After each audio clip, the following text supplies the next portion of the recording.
The US House of Representatives has approved a last-minute stopgap measure to avoid a government shutdown.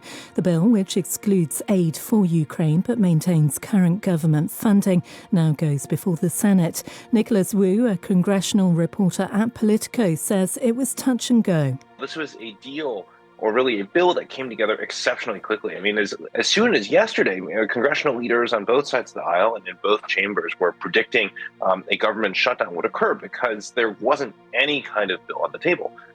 But this morning, McCarthy basically had to make the case to his conference that this was the only way forward.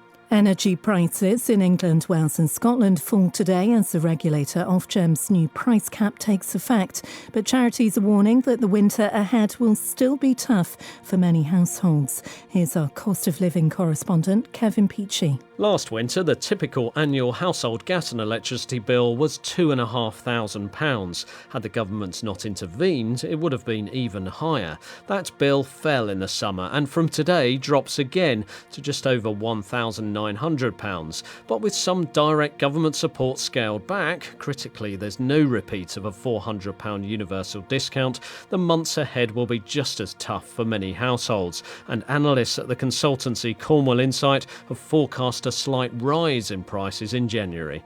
The family of the school coach driver who died after Friday's crash on a motorway on the Wirral have been paying tribute to him. 40-year-old Stephen Shrimpton and one of his passengers, 15-year-old Jessica Baker, died after the bus overturned on the M53.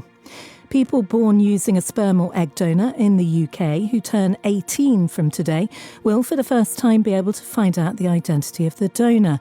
A change in the law has ended anonymity. Sarah Betts gave birth to twins after they were conceived via a sperm donor. She says her children will be keen to know. I think we've got to be prepared for whatever eventuality. He may embrace the fact that they've contacted it. He may decide that actually his life's moved on and it's not something he wants to do. He may have even died, who knows? But it's one of those things that it's a process we'll need to go through to get those answers so the children have some form of closure as to who they are and where they come from.